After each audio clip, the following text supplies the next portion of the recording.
Iran और Israel की जंग में ईरान के दोस्त बढ़ते जा रहे हैं और ईरान के दोस्त ऐसे हैं जो उसे परमाणु हथियार भी दे देंगे, जिसके बहाने से अमेरिका और इजराइल ईरान पर इस वक्त हमला कर रहे हैं जो उन्हें मिले नहीं। लेकिन यह कहा जा रहा है रूस की तरफ से कि आने वाले वक्त में जरूरत पड़ी तो ईरान के दोस्त ईरान को परमाणु हथियार भी देंगे।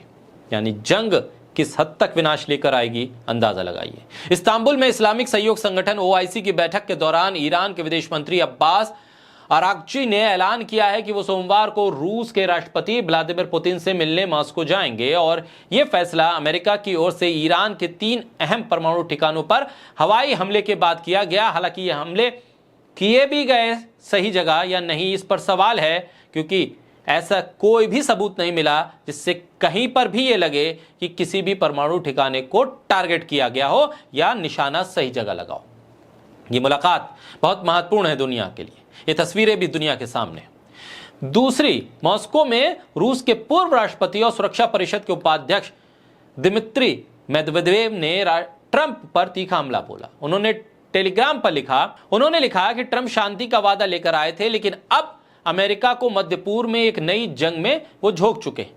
मेदवेदेव ने कहा कि अमेरिकी हमलों से कोई बड़ा सैन्य नतीजा नहीं निकला, परमाणु ईंधन के महत्वपूर्ण ढांचे को या तो नुकसान नहीं हुआ या बहुत कम नुकसान हुआ, परमाणु सामग्री का संवर्धन, और अब हम साफ कर सकते हैं कि परमाणु हथियारों का निर्माण जारी रहेगा।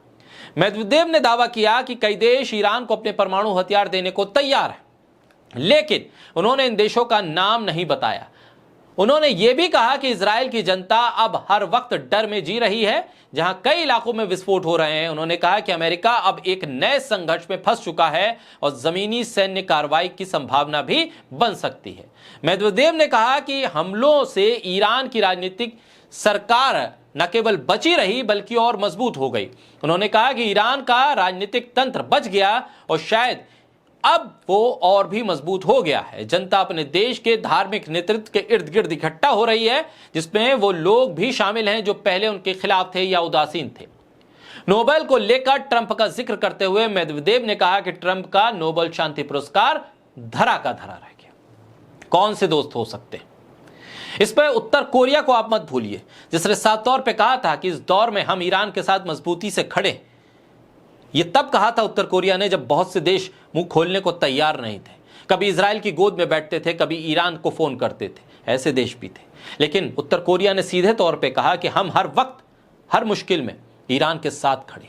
उत्तर कोरिया के पास परमाणु हथियार हैं, ये जानकारी अमेरिका को भी है और अमेरिका इसीलिए शायद उत्तर कोरिया के इर्द गिर्द किसी बयानबाजी से बचता है, क्योंकि उसे पता है कि अगर उत्तर कोरिया ने हमले की ठान ली तो फिर अमेरिका बचेगा नहीं। ऐसे में रूस भी ईरान के साथ है और फिर चाइना भी साथ दे रहा है, और ये महत्वपूर्ण ताकतें जब ईरान के साथ खड़ी हैं और हमले की जद में इजराइल हो तो फिर तबाही किस हद तक होगी। क्योंकि अभी जिन मिसाइल्स के जरिए, जिन रॉकेट्स के जरिए ईरान ने हमले किए हैं वो तो ईरान ने खुद बनाई हैं। 40 साल से इंतजार जिस बात का कि ईरान इस दुनिया में अस्तित्व नहीं रखता और उसके खिलाफ इस जंग को आगे बढ़ाया जाएगा, तमाम प्रतिबंधों के बावजूद ईरान ने अपनी टेक्नोलॉजी को इतना विकसित किया कि इसका जवाब अब इजराइल के पास भी नहीं है, जो अपने आप को दुनिया का सबसे टेक्नोक्रेट देश समझता था। यह समझता था कि हथियार सबसे ज्यादा हम बनाते हैं, सबसे हाई टेक्नोलॉजी हमारे पास है, आयरन डोम है हमारे पास, हम तमाम मिसाइलों को पकड़ लेंगे, गिरा देंगे, और दुनिया में हमारी टेक्नोलॉजी बेची जा रही है। उस टेक्नोलॉजी को धरा का धरा कर दिया ईरान ने। अभी तो हमले की शुरुआत नहीं, 10 दिन हुए हैं और इन 10 दिनों में इजराइल की तस्वीरें और गाजा की तस्वीरें एक जैसी लग रही हैं।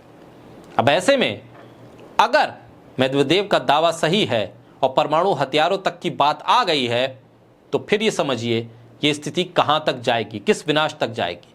क्योंकि अमेरिका ने जो हमला किया ईरान पर, जैसा कि मेदवेदेव ने कहा कि या तो वो हमला सही जगह हुआ नहीं या बहुत कम नुकसान हुआ, क्योंकि उसका असर ईरान पर नहीं दिख रहा है, बल्कि ईरान की सरकार और वहां के लोग और मजबूत हो गए। इजराइल से तो लोग भाग रहे हैं, लेकिन ईरान में प्रोटेस्ट कर रहे हैं लाखों लोग और एक साथ मजबूती से खड़े। बहरहाल इजराइल में डर का माहौल जिस तरह से दिख रहा है और जिस तरह से सन्नाटा पसर रहा है, उसने इजराइल के आगे एक मुश्किल खड़ी कर दी है कि वो अपने लोगों को देश छोड़ने से कैसे रोके और उसके साथ कौन सा देश आए जो उसकी मदद कर सके। बहरहाल ईरान के पास दोस्तों की एक लंबी फहरिस्त तैयार होती जा रही है जो उसके लिए मदद के लिए हर पल तैयार है।